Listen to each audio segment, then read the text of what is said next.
Queridos, nós vamos hoje continuar, com o perfil da Calvary Chapel, o perfil da Capela do Calvário, e esse é o segundo estudo, ficando apenas no terceiro. Então, logo, próximo domingo, é o dia 9, é o dia que nós teremos o Dr. Thomas, falando sobre ciências e Bíblia. Ele vai falar sobre DNA, como nós podemos ver Deus e conhecer a Deus, a partir do DNA.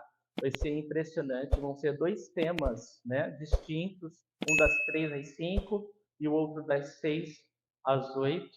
E todos vocês estão convidados, vai ser incrível.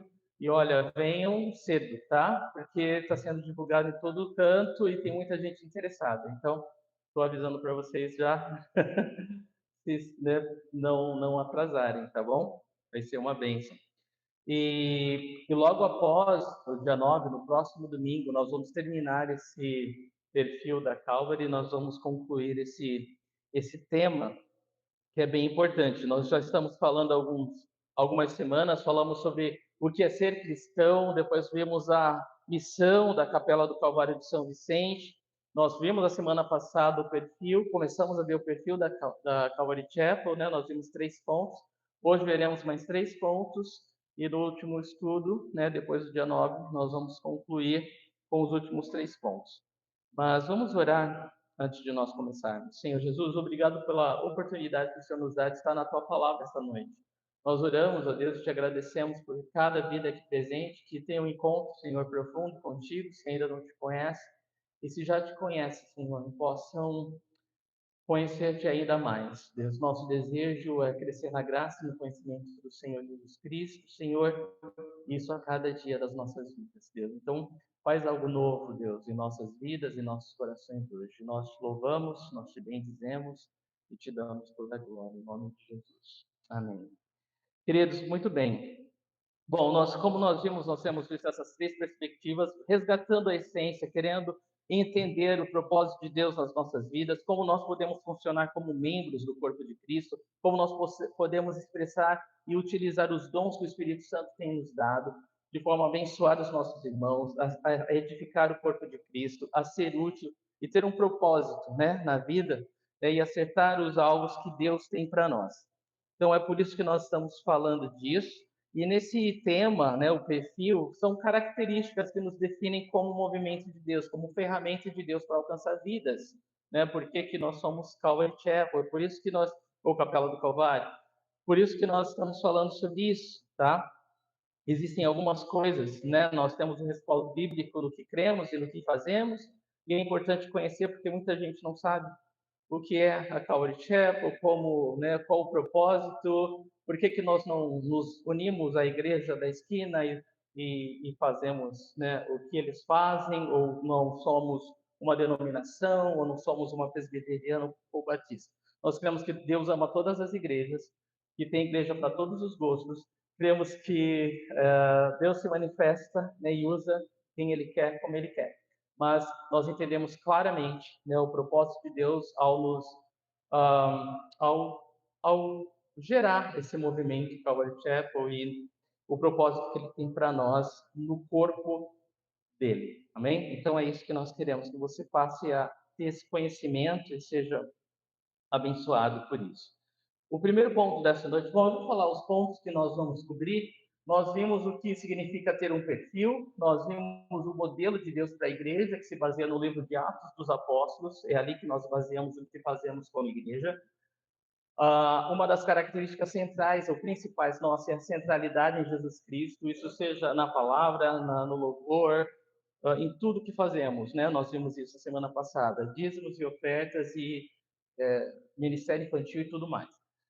Hoje nós veremos o poder do Espírito Santo, a supremacia do amor e a graça sobre graça.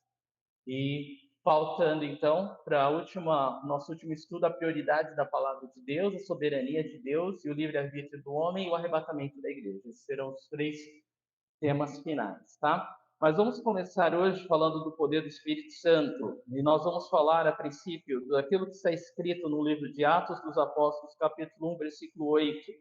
Diz lá: mas receberão poder quando o Espírito Santo descer sobre vocês e serão minhas testemunhas em Jerusalém, em toda a Judéia e Samaria até os confins da terra. Essa é a promessa de Deus, né? Vocês vão receber poder quando o Espírito Santo descer sobre vocês e serão minhas testemunhas em Jerusalém, em toda a Judéia, Samaria e até os confins da terra. Muito bom. Então, essa é uma característica muito importante para nós, né? Uma das características da Calvary Chapel bem importantes, bem fundamentais. Nós cremos que as Escrituras, a Bíblia, nos revela 3 tipos de relacionamento com o Espírito Santo. O primeiro deles, o Espírito Santo está ao lado do homem, o convencendo do pecado, da justiça e do juízo. Cremos que o Espírito Santo, quando o homem se abre ao testemunho do Espírito e deixa que o Espírito Santo faça morada no seu coração, o Espírito Santo ele deixa de estar ao lado e passa a habitar também dentro do cristão. E isso lhe dá a certeza dessa nova vida, de que agora, de criatura de Deus, você passou a ser filho de Deus, porque o próprio Deus habita dentro de você agora. E nós cremos no terceiro, isso quer dizer que você já está indo para o céu, você é filho de Deus, você creu no testemunho do Espírito, de que Jesus Cristo ele perdoou na cruz do Calvário todos os seus pecados, do passado, presente e do futuro. E se você crê no testemunho do Espírito, você crê que Jesus Cristo é Deus, você entrega o teu coração para ele morar, você é dele. Mas nós cremos que a Bíblia, ela também fala de um terceiro relacionamento do Espírito Santo, que é o Espírito Santo sobre as nossas vidas. Algumas pessoas têm problema, né, em relação à terminologia dessa experiência com o Espírito Santo, desse relacionamento com o Espírito Santo, mas a Bíblia nos fala sobre ser cheios do Espírito, ou transbordar do Espírito, ou o batismo do Espírito Santo. Então, nós cremos que esse transbordar é você estar inundado do Espírito Santo de Deus. E não importa a terminologia que você queira usar, é uma promessa bíblica. A igreja primitiva experimentou isso. Homens, durante toda a história, experimentaram isso.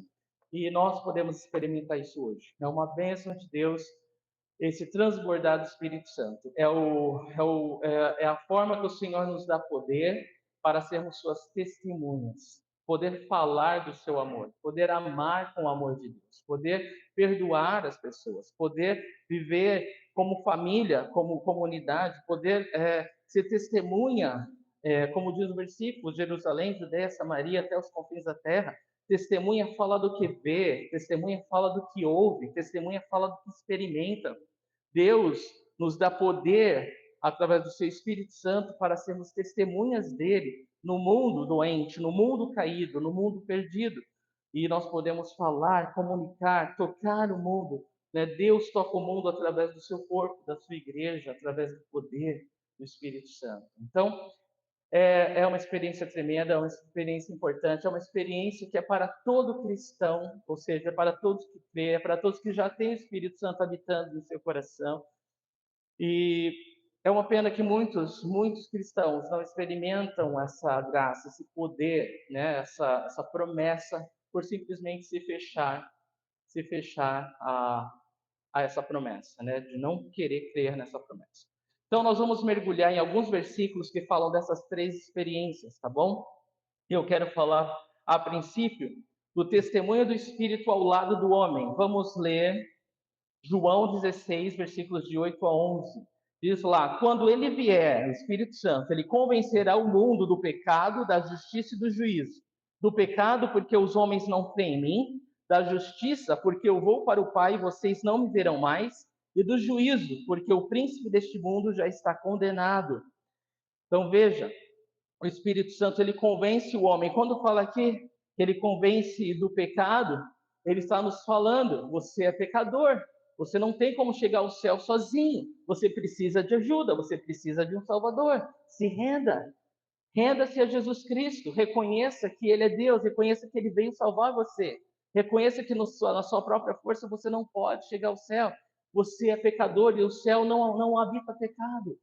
Então, o Espírito Santo nos convence que nós precisamos nos render e crer em Jesus Cristo para a nossa salvação. E fala também que Ele nos convence do pecado e da justiça. E Jesus explica, porque eu vou para o Pai e vocês não me verão mais. Jesus está falando que o Espírito Santo convence da justiça, e o que, que tem a justiça a ver com a entrada no céu? Tudo, porque para entrar no céu você tem que ser justo, e Jesus, ele nos dá o exemplo de que ele entra no céu, mostrando que ele é o exemplo de justiça. O único exemplo de justiça aceito por Deus é o padrão de justiça de Jesus Cristo. Jesus nunca pecou, e ele, por causa disso, porque ele viveu uma vida sem pecado, ele venceu a morte. E porque ele venceu a morte, ele provou que ele é Deus. Então mostra que esse padrão para entrar no céu é muito alto. E você não pode entrar se não for por meio de Jesus Cristo. Amém? Então, o Espírito Santo nos convence. Ah, eu não consigo. Religião não pode me levar ao céu. Eu preciso me render a Jesus Cristo como Senhor e Salvador da minha vida. E diz também, o testemunho do Espírito, ele convence o homem do pecado, da justiça e do juízo, porque o príncipe deste mundo já está condenado, já está julgado. O príncipe deste mundo é Satanás. Ele é quem está governando esse mundo, mas ele já está julgado, ele já está condenado. Então, quando você crê em Jesus Cristo, além da certeza, né, de que você é perdoado, está indo para o céu, você também entende que Satanás não tem mais poder sobre a sua vida, porque ele já foi condenado, ele já foi julgado e condenado. O príncipe deste mundo foi condenado na cruz. Então, quando você crê que Jesus Cristo morreu pelos seus pecados, você crê no testemunho que o Espírito Santo te dá, você é livre totalmente da morte, do inferno e do poder das trevas. Amém? Você se alegra com isso, meu irmão? Sim, louvado seja Deus, né? Louvado seja o Senhor. É isso, o Espírito Santo ele está ao lado do homem testemunhando do pecado, da justiça e do juízo. Você precisa se render a Jesus Cristo. Não existe outro caminho ao céu senão por Ele. Jesus mesmo disse: eu sou o caminho, a verdade e a vida. Ninguém vai ao Pai senão por mim. Amém? Então, é lindo o testemunho do Espírito Santo. Ele está testemunhando, ele está falando. E em um momento, nós, né, creio que a maioria dos que estão aqui entregou o seu coração para Ele. Rendido, convencido pelo testemunho do Espírito Santo. Eu quero Jesus. Eu preciso de Jesus, eu dependo de Jesus, eu quero Jesus governando a minha vida, eu quero Jesus no meu coração. E aí a gente parte para o segundo relacionamento com o Espírito Santo, o Espírito Santo habitando dentro do cristão. Ele nos dá essa nova vida, nos faz filhos de Deus. Então eu quero ler com você 1 Coríntios 6, 19 a 20, que diz: acaso não sabem que o corpo de vocês é santuário do Espírito Santo que habita em vocês, que lhes foi dado por Deus, e que vocês não são de si mesmos? Vocês foram comprados por alto preço, portanto, glorifiquem a Deus com o seu próprio corpo.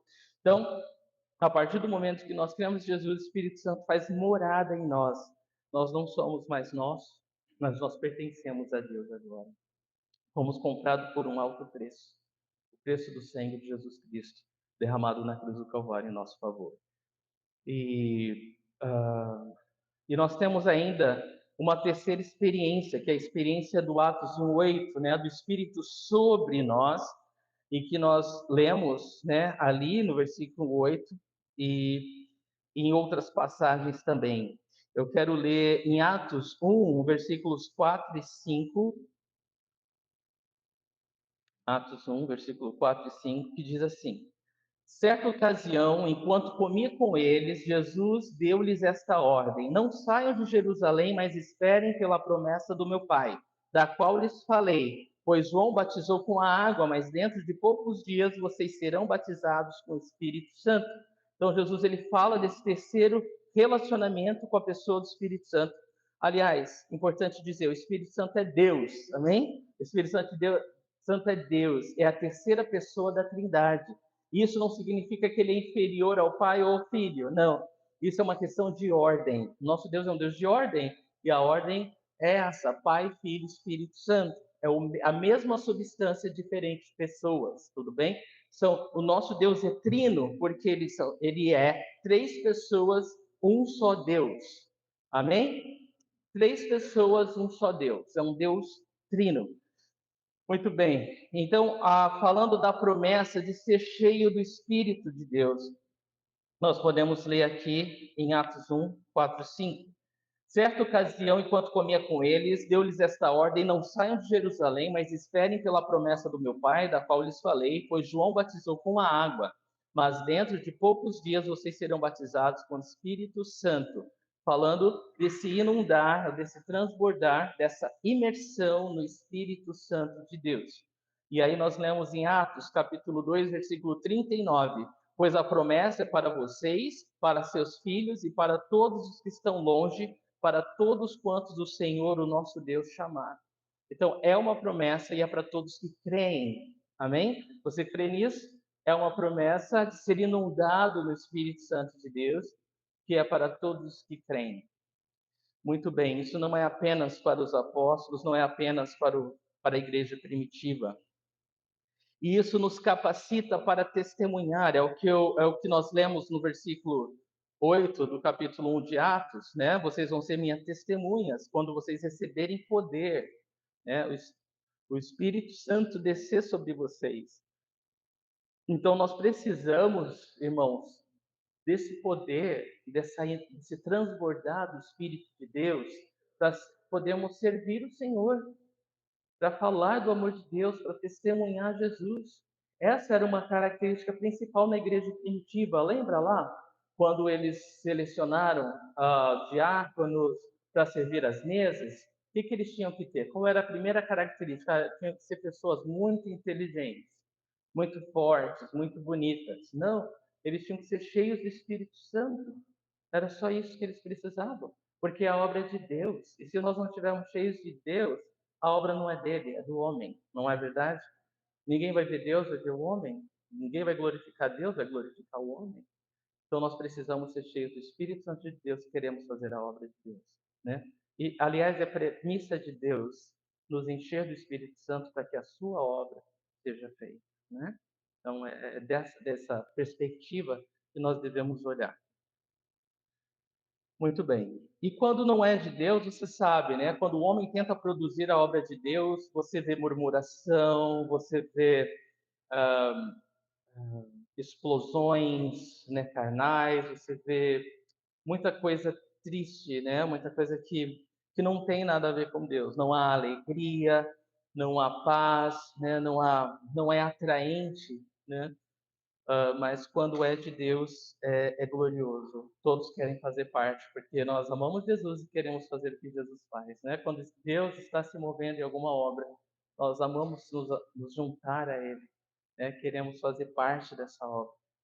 Muito bem. A palavra usada no grego é dunamis, ou seja, explosão, né? Esse transbordar do Espírito Santo é uma explosão, né? Então nós precisamos dessa explosão dentro do nosso ser. Alguma coisa que seja maior do que nós, maior do que nós podemos produzir na nossa força, que seja o próprio Deus atuando dentro de nós.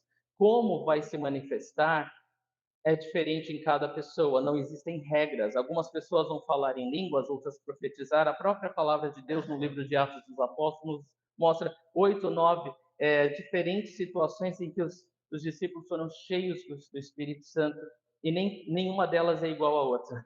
Né? Nenhuma delas se repete da mesma forma, no mesmo padrão. Ou seja, não existe padrão.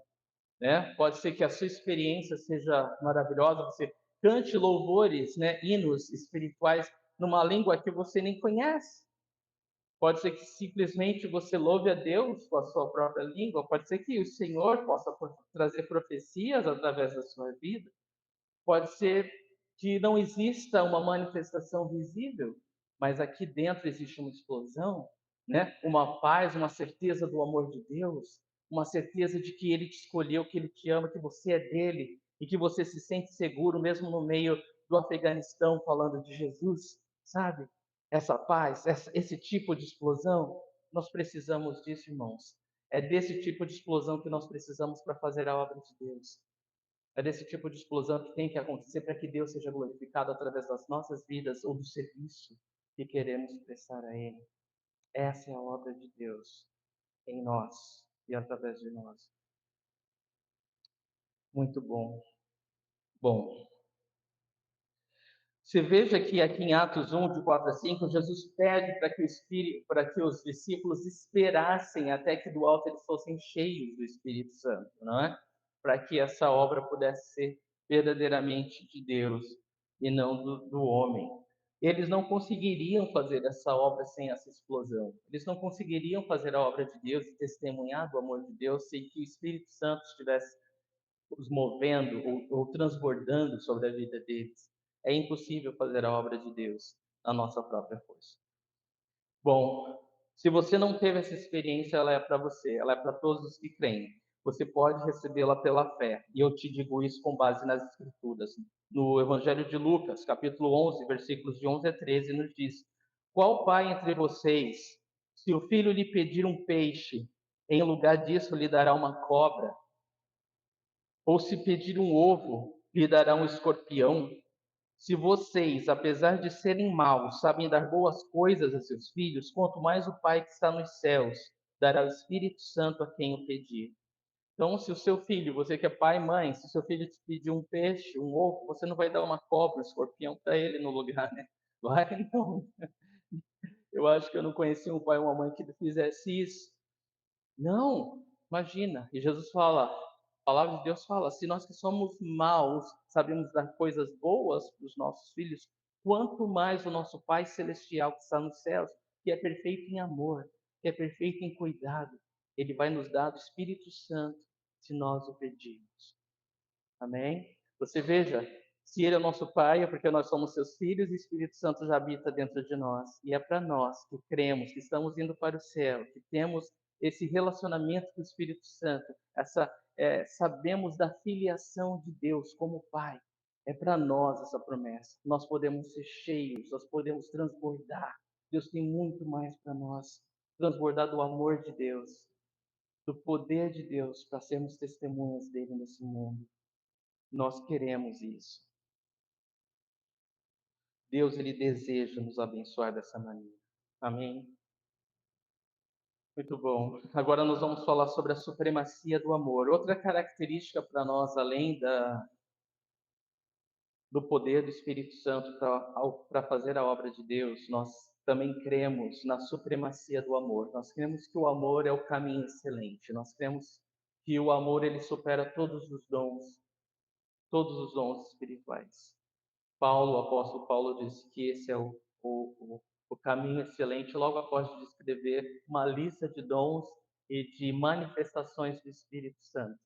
E aí ele fala, mas o caminho excelente é o amor. Ou seja, não importa você ter vários dons, ter várias habilidades, saber fazer tantas coisas, conhecer a Bíblia de Gênesis e Apocalipse, ser tão ortodoxo em toda a doutrina, se você não souber amar o próximo como Jesus deseja. Se você não amar como você ama a si mesmo, se você não amar com o amor de Deus, nada vale. Nada vale. E eu vou ler isso para você. Primeiro eu quero ler João 13:35, que diz o seguinte: Com isso todos saberão que vocês são meus discípulos se vocês se amarem uns aos outros. Então todos vão saber que você é discípulo de Deus se você tiver uma Bíblia maior que a do teu irmão. Não. Todos saberão que vocês são discípulos de Jesus através do amor. Do modo que vocês se amam, do modo que vocês se tratam, do modo que vocês se servem, do modo que vocês convivem. É isso que vai testemunhar ao mundo, muito mais do que qualquer outra coisa, que Jesus é vivo e que Jesus está aqui.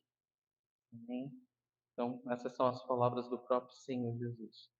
E 1 Coríntios 13:1 diz assim, o apóstolo Paulo falando: Ainda que eu fale as línguas dos homens e dos anjos, se não tiver amor, serei como o sino que ressoa ou como o prato que retine. Ainda que eu tenha o dom de profecia e saiba todos os mistérios e todo o conhecimento e tenha uma fé capaz de mover montanhas, se não tiver amor, nada serei. Ainda que eu dê aos pobres tudo o que possuo e entregue o meu corpo para ser queimado, se não tiver amor, nada disso me valerá. Então, Paulo descreve que não importa nada, né? Se você não tiver amor. Se você não tiver, não amor humano, o amor humano é egoísta, né? Seja em que esfera for, né? Nós amamos porque somos amados, né? Nós queremos abençoar quando somos abençoados, né? Nós queremos fazer alguma coisa quando nos sentimos bem, né? Esse não é o amor de Deus, esse é o amor do homem. O amor do homem é egoísta, o amor do homem ele espera uma troca, ele espera um retorno, tá? Não é esse amor, não é esse amor. O amor que é supremo é o amor de Deus, é o amor que nós devemos receber primeiro na nossa vida. Esse amor que é incondicional, que não importa como você está, Deus continua te amando. Esse amor que é sacrificial, que levou Jesus na cruz por causa da alegria que estava proposta depois da cruz. O fato de ter você com Ele para sempre o levou à cruz. Então, o amor de Deus, o amor sacrificial te faz uh, sofrer, te faz morrer para si mesmo, te faz perder muitas vezes, ou fazer o sacrifício que for preciso para que Deus seja glorificado, para que a outra pessoa se sinta tocada por Deus, amada por Deus, importante para Deus. É sobre Jesus, não é sobre nós. É sobre Jesus. Não é como eu me sinto. Você sabe que independente de como você está hoje, independente de como foi essa semana, Jesus continua digno de ser adorado como Deus, porque Ele é o Senhor, não é? Ele é o Senhor e é tudo sobre Ele, não é nada sobre nós. Então é muito importante que nós queiramos o amor de Deus, que nós experimentemos o amor de Deus pessoalmente nas nossas vidas antes de nós podermos amar. Porque se você acha difícil amar, é difícil amar. É difícil. É difícil amar, porque nós somos egoístas. Mas quando você é cheio do amor de Deus, não tem como você controlar isso. Se você é inundado no amor de Deus, é amor que vai sair de você. É maior do que você. O amor de Deus é maior do que a nossa maldade. O amor de Deus é maior do que o nosso egoísmo. Se você recebe desse amor, você é curado e você tem cura. Pessoas feridas ferem, pessoas amarguradas, né, elas machucam, né? Pessoas que não estão recebendo desse amor, elas não têm esse amor para dar. Elas não têm como fazer diferença na vida das outras pessoas. Então, irmãos, nós precisamos desse amor. Quando? Todos os dias da nossa vida. Eu tenho que lembrar, Deus, eu preciso do teu amor hoje. Eu tenho que voltar à cruz, eu tenho que voltar aos pés da cruz. Isso não é religiosidade, é necessidade. Eu quero receber do amor, eu quero ser lembrado de que Ele fez tudo por amor por mim e que Ele faria de novo se preciso fosse.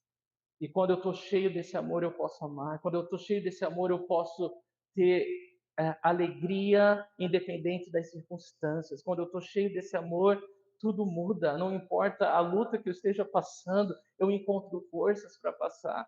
Porque eu sei que Deus está comigo. Eu sei que o amor dele me sustenta. E nós temos essa certeza. E nós precisamos ser lembrados disso a cada dia. E nós podemos viver dessa maneira. E dessa forma somente nós vamos poder, né? Nós vamos ter esse poder para amar. Esse poder para que as pessoas vejam Jesus em nós. Não a nós, né? Não o nosso amor egoísta, mas o amor dele. O amor incondicional, o amor sacrificial, o amor que não espera nada em troca.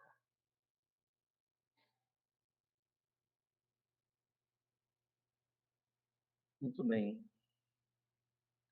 Então,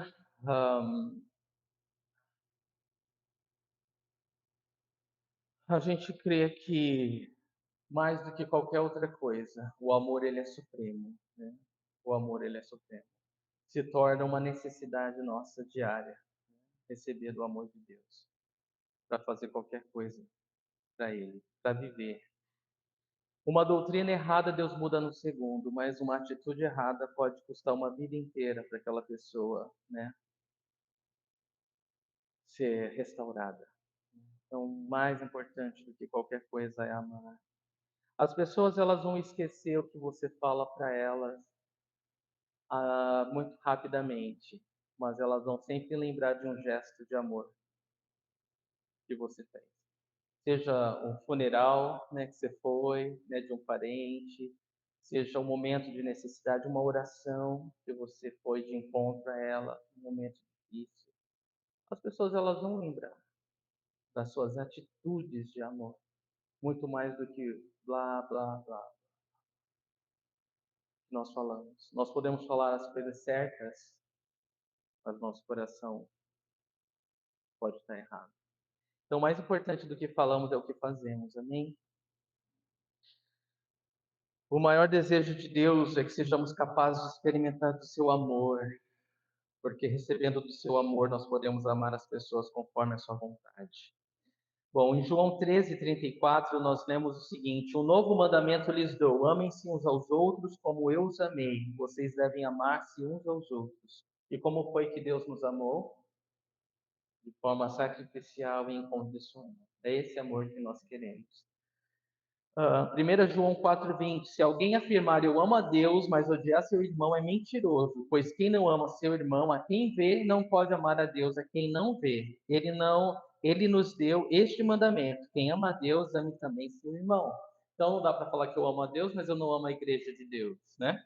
Ah, eu amo a Deus, eu amo a Deus. Não tenho problema com Jesus, eu tenho problema com a igreja. Eu não vou para a igreja porque é um bando de hipócrita falso, não sei o que, não sei o que lá. Temos um problema então aqui, porque se você ama a Deus, você tem que amar o seu irmão, né? Então, precisamos entregar o nosso orgulho aos pés da cruz e falar: Senhor, acho que eu preciso da tua ajuda aqui. Trabalha no meu coração, me quebranta e me dá do teu amor, não é? Um, 1 João 3,17: se alguém tiver recursos materiais e vendo seu irmão em necessidade não se compadecer dele, como pode permanecer nele o amor de Deus? Então, o amor de Deus também ele é prático, né? Ele não é um amor de palavras, mas é um amor de atitude, amém? O apóstolo João é conhecido como o apóstolo do amor, e vocês sabem do testemunho dele. Se você não ouviu, você vai ouvir talvez pela primeira vez, mas eu gosto de falar desse testemunho. Quando ele voltou do seu exílio na ilha de Patmos, ele estava bem velhinho mesmo. E aí os irmãos estavam todos felizes quando o apóstolo João estava na congregação, né? Estavam sempre a honra. Pastor, apóstolo João, venha pregar hoje para nós, né? Que fale conosco, né? A palavra de Deus. Ele subia e ele falava: amem-se uns aos outros, amem-se uns aos outros. Ele só falava isso. E aí descia. Todas as vezes que ele era chamado para pregar, esse era o grande sermão do apóstolo João. E uma vez perguntaram: não é por nada não, apóstolo João, mas você prega sempre a mesma palavra. E ele disse assim: quando vocês começarem a obedecer o que eu falo, eu mudo a mensagem. Tremendo, né? Isso não é um checklist, né? Que a gente fala, pronto, feito. Não. É alguma coisa que nós devemos meditar, permanecer, praticar todos os dias. Nem muito bom. O amor de Cristo nos constrange, Deus mostra seu amor por nós, né? Quando Cristo morreu naquela cruz, por nós, sendo nós ainda pecadores, né? Esse é o amor demonstrado por Deus. O mundo fala muito de amor hoje, mas é um amor egoísta, é o amor que busca a satisfação pessoal. Esse não é o amor de Deus, igreja. Esse não é e nunca vai ser o amor que busca o seu próprio prazer. Não é esse o amor de Deus. O amor de Deus, eu vou repetir, ele é incondicional e sacrificial, buscando o bem do outro, não o seu próprio. É por isso que o amor de Deus nos constrange. É por isso que esse amor é perfeito. Não é o amor que o mundo prega, não é o amor que, infelizmente, muitos cristãos estão sendo arrastados, né? Com essa mentalidade desse amor pregado pelo mundo. Não. O amor de Deus, ele não busca seus próprios desejos. Ele busca o bem do outro. E ele é capaz de se sacrificar e abrir mão de si mesmo para isso. É bem diferente. É o oposto, se você consegue entender. É exatamente o oposto do que o mundo prega hoje. Muito bem. Há pessoas que nós não queremos amar porque tem alguma característica nela que nós não gostamos. Agora, não sei se você está pronto para ouvir isso ou para receber isso, mas geralmente o que você menos gosta em alguém, sabe o que que é? É o seu próprio pecado na outra pessoa. Ai, mas aquela pessoa é tão egoísta, aquela pessoa é tão orgulhosa. Talvez você tenha problema com orgulho. E é difícil para você ver o seu orgulho, o seu pecado em outra pessoa. Você tolera o seu orgulho porque você não tem como se livrar dele. a menos que você busque a Deus por isso. Mas se você é uma pessoa orgulhosa, você vai odiar o orgulho nas outras pessoas, porque nós geralmente odiamos no outro o que nós não gostamos em nós mesmos. Em nós eu posso tolerar, em mim eu posso tolerar, mas no outro não. Então, seja o que for, se você tem problema com alguém, ai, aquele irmão, aquela irmã tem essa coisa que eu não gosto, não suporto. Opa, Deus está falando com você. Quer dizer que seu coração é cheio disso que você não gosta. Entrega para Ele. Peça ajuda dele. Senhor, me perdoa. Senhor, me quebra. Eu quero amar como o Senhor me ama. Eu quero olhar com olhos de graça, compaixão, como o Senhor faz comigo. Irmãos, falta de perdão é como uma prisão. Mateus 18, de 32 a 35, diz assim: Então o Senhor chamou o servo e disse: Servo mau, cancelei toda a sua dívida, porque você me implorou. Você não devia ter tido misericórdia do seu conservo, como eu tive de você? Irado, seu senhor entregou aos torturadores até que pagasse tudo o que devia. Assim também lhes fará o meu Pai Celestial, se cada um de vocês não perdoar de coração seu irmão. São palavras fortes, palavras do Senhor Jesus, né? Ele está nos ensinando sobre a importância do perdão, né? E ele está falando que não perdoar é como estar numa prisão, é como se você se colocasse numa prisão. Ah, aquela pessoa está ali, ai, eu vou sentir aquela coisa, né? Eu não quero estar onde aquela pessoa está. Eu não. Por quê? Porque aqui dentro está aprisionado. Você não é livre. Você entende? Quando você não perdoa alguém, quem está preso? Você ou outra pessoa? É você. Você que está preso, você que não está mais livre, à vontade, né? Feliz. Então você precisa perdoar. E Jesus fala, essa é a consequência, como se você fosse entregue aos torturadores. Jesus está falando, olha, ele deu essa ilustração, essa parábola desse senhor rico que perdoou a dívida de um servo, mas esse servo foi lá e estrangulou com o servo dele, querendo que ele pagasse até o último centavo, e o senhor dele falou, o que você fez? Eu te perdoei de uma dívida muito maior. Você foi lá e arrancou tudo que o teu irmão tinha. Não, está errado. Você vai preso, você vai ser entregue para os torturadores. E é isso que acontece com a gente quando a gente não perdoa. Há uma tortura, né, dentro do nosso coração que Jesus não quer. Que Jesus quer que a gente seja livre. Então a gente precisa pedir ajuda de Deus para perdoar e ser livre. Amém? Amém. Ele quer nos ajudar, irmãos. Quando Jesus ele aponta uma ferida, não é para machucar mais, é para curar.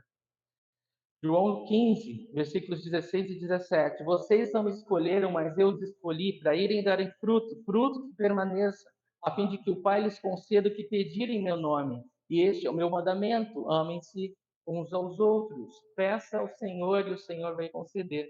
Ele prometeu conceder tudo que nós pedimos de acordo com a sua vontade. E é a vontade dele. Nós perdoemos uns aos outros. Amém? Que nós sejamos livres. Amém.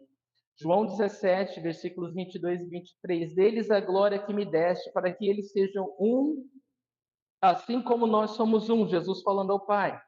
Eu neles e tu em mim, que eles sejam levados à plena unidade, para que o mundo saiba que tu me enviaste e os amaste, como igualmente me amaste.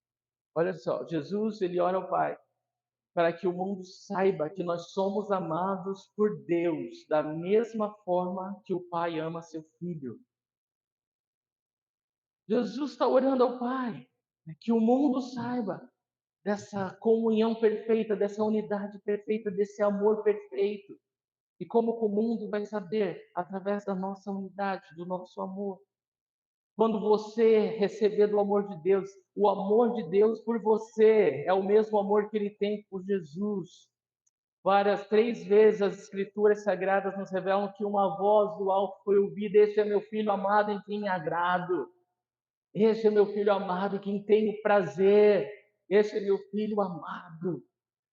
A Bíblia nos conta isso. Deus, Ele quer que você saiba que esse mesmo amor, essa mesma voz que falou de Jesus, fala de você porque você está nele hoje.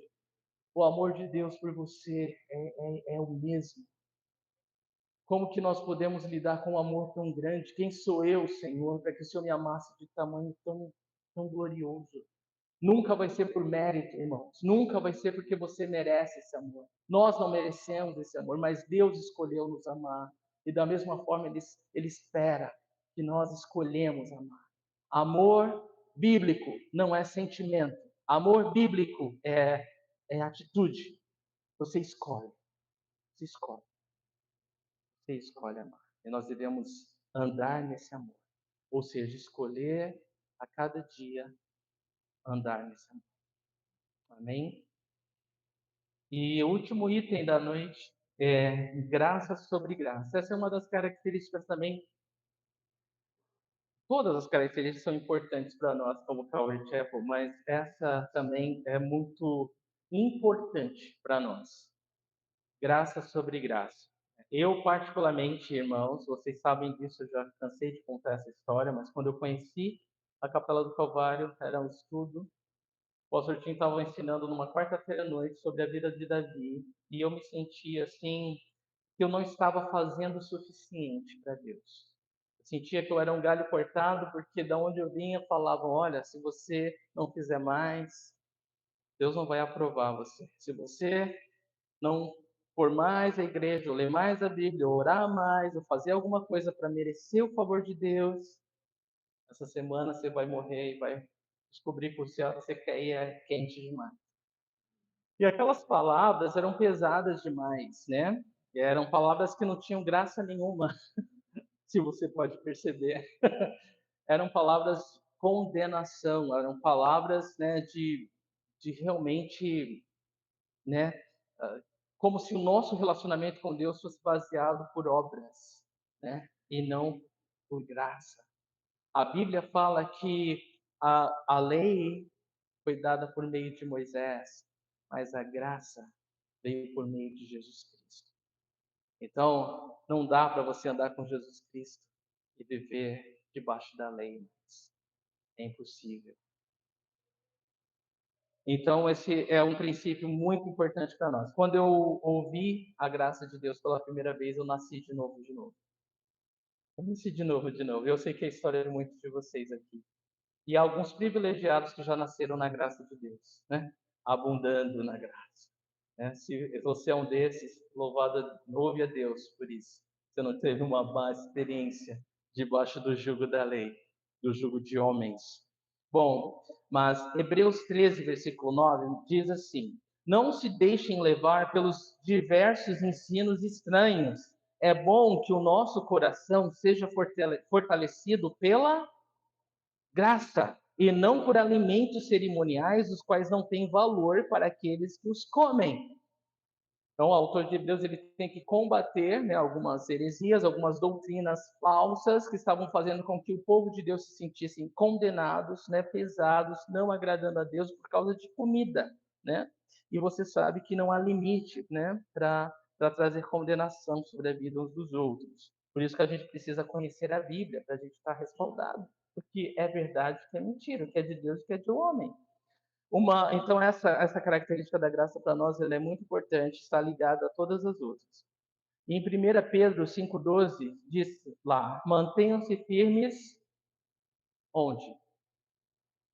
Vamos falar com quem? Como alguém que não jantou, mas vai jantar? Vai, vamos lá. Mantenham-se firmes. Amém. Olha que lindo. Ufa, parece que você está vivo agora. Aleluia. É. Mantenham-se firmes na graça de Deus, né? Que bênção! É nisso que a gente quer estar firme, né? Eu não quero estar firme em outra coisa, eu quero estar firme na graça de Deus. E é por isso que é tão importante conhecer a graça de Deus. Então, graça significa favor não merecido. Eu não sei se tem aí o slide, mas é difícil para nós entendermos a graça de Deus porque nós não somos naturalmente graciosos, nós somos legalistas por natureza, né? Nós somos daqueles que faz para merecer, né? Se você fizer, você merece, né? Se você fizer, você ganha. né? Toma lá da cá, né? Uma troca. Nós vivemos num sistema meritocrático que funciona assim, né? Se você não faz, você não ganha. E a gente entende isso, né? A gente ensina os nossos filhos que é importante fazer as coisas, né? Tudo tem uma consequência, né? Tudo isso tem o seu lugar. Mas quando se fala de salvação, quando se fala de vida com Deus, não tem como a gente colocar alguma coisa que o homem possa fazer a não ser depender dessa graça. Essa graça realmente ela nos sustenta.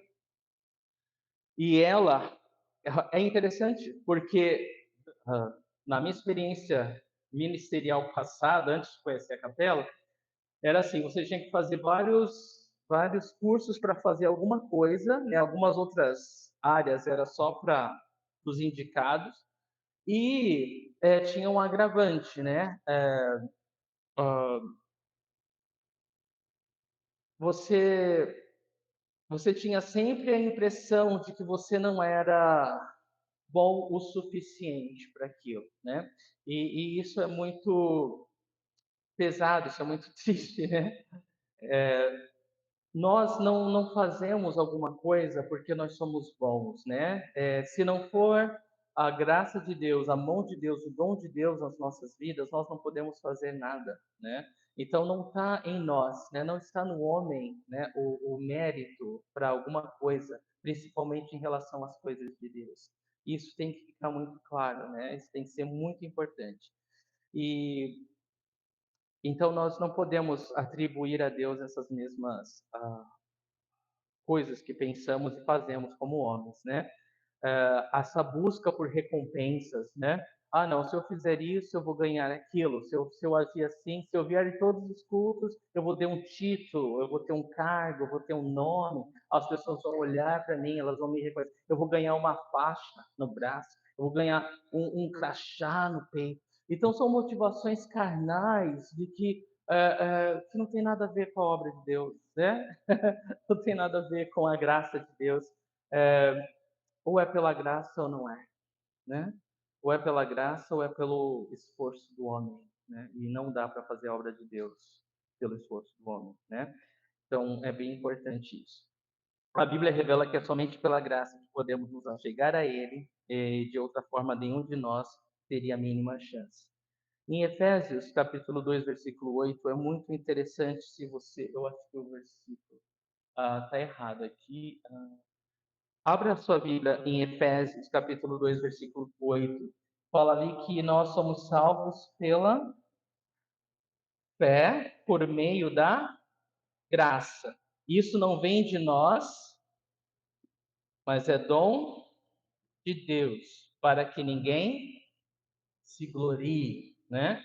Então, nós somos salvos pela fé por meio da graça, pela graça. Você não pagou nada, você não fez nada, mas você simplesmente recebeu. Você simplesmente recebeu por meio da fé. Então, nós somos salvos pela graça por meio da fé. Isso não vem de nós, é dom de Deus, não por obras, para que ninguém se glorie. Então, é muito importante isso. Então, assim como nós somos salvos pela graça, nós devemos continuar nos fortalecendo na graça. Em 2 Timóteo 2, versículo 1, nós lemos: Portanto, você, meu filho, fortifique-se na graça que há em Cristo Jesus. Paulo achou importante falar para Timóteo se fortalecer na graça. Nós precisamos nos fortalecer na graça, sim ou não? Sim. Quando? Sempre. Por quê? Porque nós somos legalistas, nós vamos sempre estar abandonando a graça, fugindo da graça, deixando a graça, dando as costas para a graça. Então, porque é o que tem dentro de nós, né? Essa coisa legalista, essa coisa tendenciosa.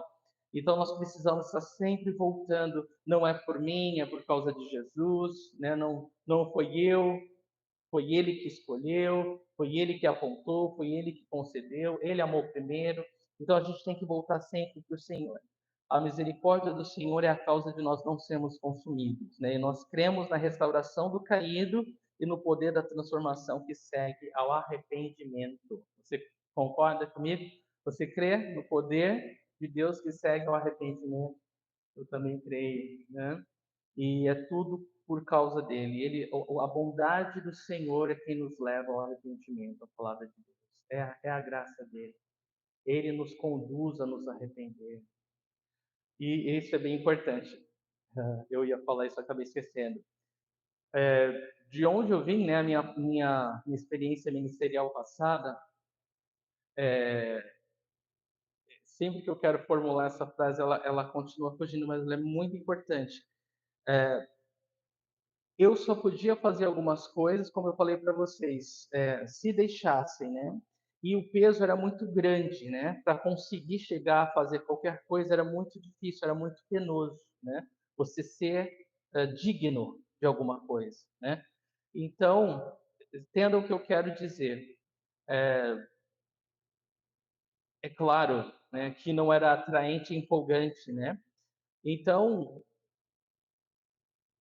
só para vocês entenderem, eu conheci Jesus com 16 anos, tá? Eu me formei, eu graduei, comecei a trabalhar em São Paulo e eu não tinha todo o tempo livre para ir nos cultos, né, como eu tinha antes. E eu comecei a fazer faculdade, trabalhava todo dia, fazia faculdade à noite e meu tempo, né, para estar presente se reduziu bastante. E eu era cobrado disso, né? Olha, não veio de manhã, só veio à noite, isso aí vai pesar sobre você, né? Então era esse tipo de coisa. Até que um dia eu conheci a graça de Deus e alguma coisa aconteceu dentro de mim. Eu não sei explicar como, mas eu queria estar em todos os cultos. Eu queria estar em cada oportunidade de aprender a palavra de Deus. E quando eu me dei conta, eu estava assistindo o pastor, e quando me dei conta, eu estava sendo usado por Deus em todas as áreas. Eu estava fazendo o boletim, eu estava recebendo as pessoas na portaria, eu estava chegando cedo para arrumar as cadeiras e fazendo café. Eu estava traduzindo o pastor, eu estava fazendo os evangelismos, eu estava começando um trabalho lá no México 70, e, e uma vez o Senhor falou no meu coração isso. Ele falou: o que a lei não podia fazer por você, a minha graça completou. E eu fui tão feliz, fiquei tão feliz quando eu vi isso, porque isso é a pura verdade. É a pura verdade. E se você não conhece essa graça de Deus, você precisa ter uma experiência da graça de Deus. Algumas pessoas precisam ser quebradas para poder experimentar da graça de Deus. Seja qual for a sua realidade, permaneça na graça de Deus, se fortaleça na graça de Deus. Isso é fundamental para o seu crescimento como filho de Deus, como filha de Deus. Amém? Há dois tipos de veículos de emergências: o policial e a ambulância. Na verdade, quando acontece um acidente, são dois tipos de veículos de emergência: o policial e a ambulância. O primeiro vem com a lei. Tem as testemunhas, a condenação e a justiça tem que ser feita. Se procura o culpado e vem já com a pena. O outro, a ambulância, vem, não vem a lei, vem a graça. Por quê? Não importa quem começou a vidas em risco de morte, checa se o coração, vê se há ossos quebrados e é levantado do chão. Isso é o que a ambulância faz. Qual dos dois tipos de veículo nós somos chamados a ser por parte de Deus? O policial ou a ambulância? A ambulância, né? E existem dois tipos de ministério. Aqueles que, ao verem uma pessoa ferida, pecou, caiu, se machucou, elas pegam logo o Código Penal, né? O que a lei diz? A pessoa já sabe a lei. Tudo que ela precisa agora é de ajuda de alguém, de uma mão estendida, não é? Ela precisa de graça. Outros são como os paramédicos daquela ambulância. A preocupação não é quem quebrou a lei, mas como trazer cura para aquele que está ferido e restauração para aquele que está quebrado. Amém? Deus nos chama a esse ministério da reconciliação por meio da sua graça. Nós não estamos aqui para apontar, nós estamos aqui para estender a mão. Nós não estamos aqui para esfregar a lei e a condenação das pessoas na cara delas. Nós estamos aqui para ser os braços de Deus, estendendo a graça dele, para que as pessoas tenham a chance de serem restauradas. Amém? E alguém vai falar, mas é muito arriscado viver pela graça. Claro, tudo tem seu risco, mas eu prefiro, e é isso que nós cremos como igreja e movimento, nós preferimos errar pela graça do que errar pela lei. O que eu quero dizer com isso? Às vezes você vai dar chance para as pessoas e elas vão te trair, elas vão te enganar, elas vão tirar proveito da sua vida. E a gente vai ficar triste, mas faz parte, faz parte. Tudo vai voltar para o coração. Tudo vai, é claro que tudo vai depender se aquela pessoa que está recebendo a graça, ela quer se acertar com Deus ou não. Mas a nossa parte nós estamos fazendo, você entende? A nossa parte nós estamos permitindo. Aí vai ficar a critério da pessoa. Então é nesse sentido que nós preferimos errar por medo. Se nós tivermos que errar, nós queremos errar pela graça do que pela lei. Porque eu prefiro, nós preferimos é, errar, porque a gente deu chance a mais para a pessoa que não quis, né, que não quer nada, né, que não quer restauração, que não quer se acertar com Deus, que não quer cura, do que você não reconhecer ou perdoar alguém que Deus já perdoou, alguém que Deus, né, já quer usar e tem um plano naquela vida. Você não quer perder isso, né? Você não quer ficar do lado errado. Então, nosso chamado é estender a graça. E cada um vai se ver com Deus com o que fez com a graça, né? Nós vamos responder a Deus com o que fizemos com a graça dele e assim cada outro. Mas nosso coração é que todos sejam restaurados e conheçam Jesus Cristo como Senhor e Salvador. Bem-aventurados misericordiosos, diz Mateus 5:7, porque esses obterão misericórdia. A razão por que eu amo a graça é porque eu preciso muito dela. Eu penso que todos nós, né? João 1:16 a 17. Todos recebemos da sua plenitude graça sobre graça, pois a lei foi dada por intermédio de Moisés, a graça e a verdade vieram por meio de Jesus Cristo.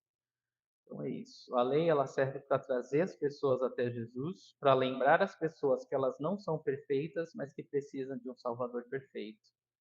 E como igreja a gente tem que permitir o acesso a essa graça a todas as pessoas, para que elas tenham transformação.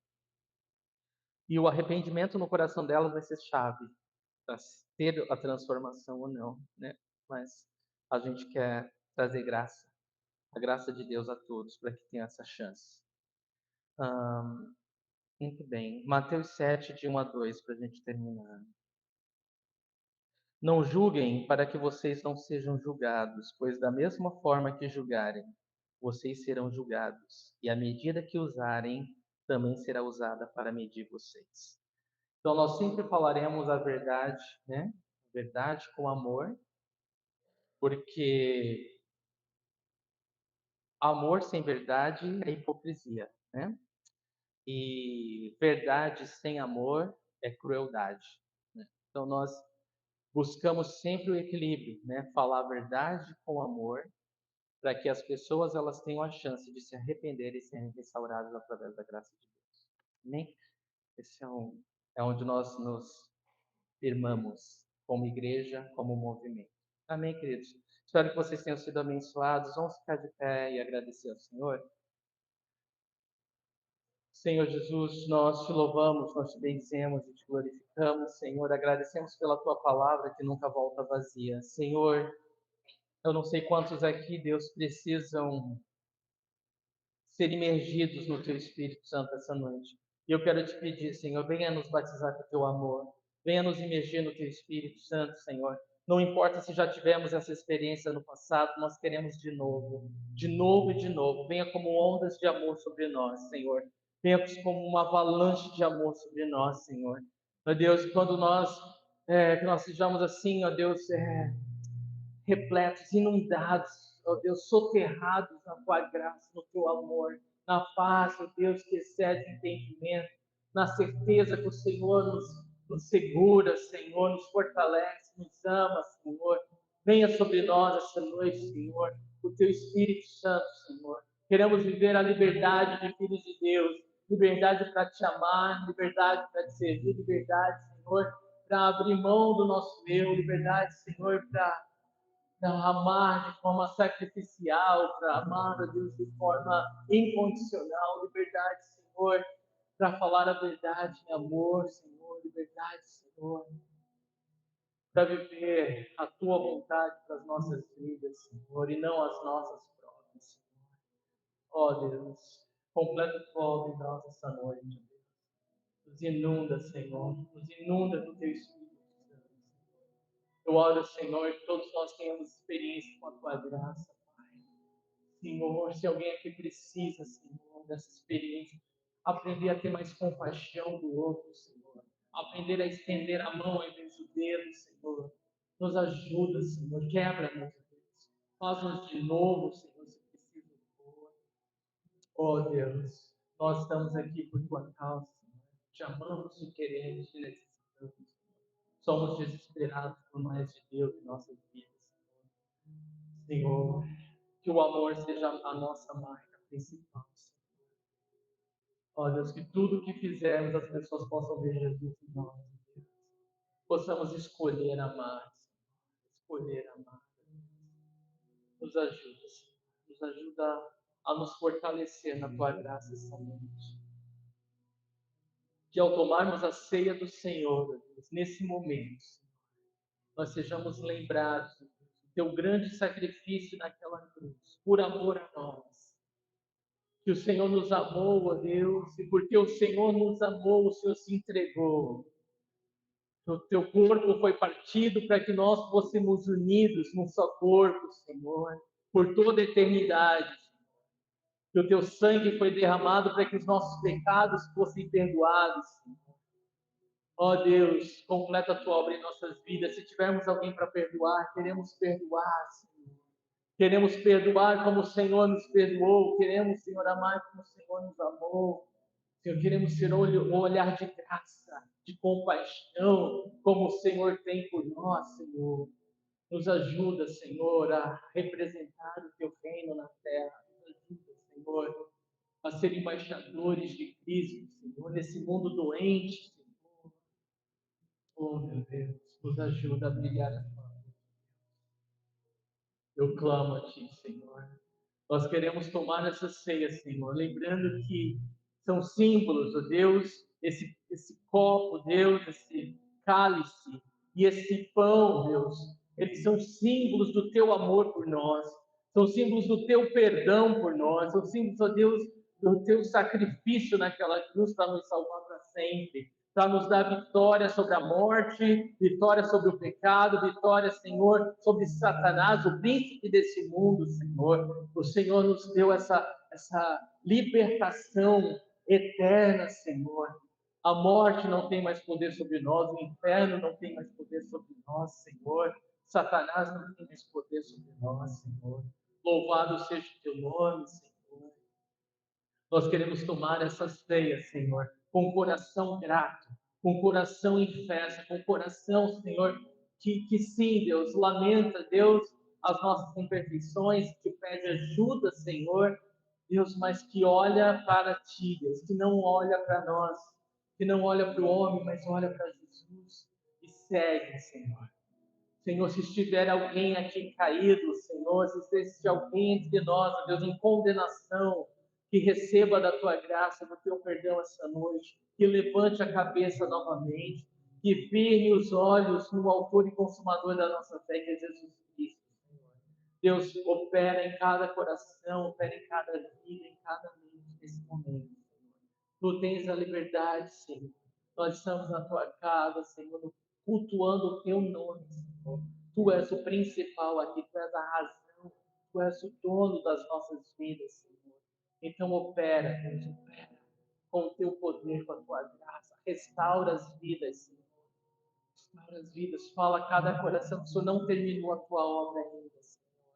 Se existe alguém, Deus, numa caverna como o profeta Elias, Deus, achando que tem que morrer, que tudo tem que acabar, Deus, traga, Senhor, cura, Senhor.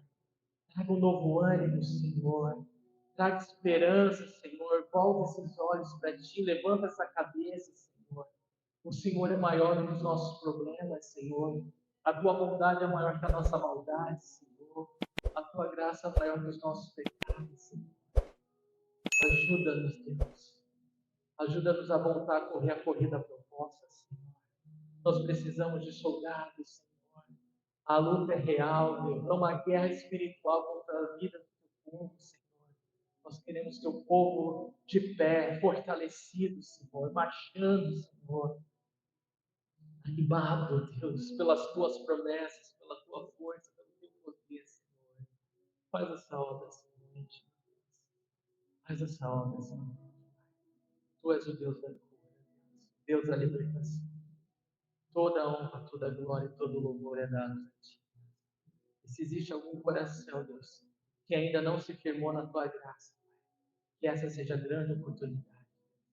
Que venha o arrependimento, que venha a restauração, a cura e o novo caminhar para a honra e glória do Teu nome. Nós oramos, Senhor, e te agradecemos. Em nome de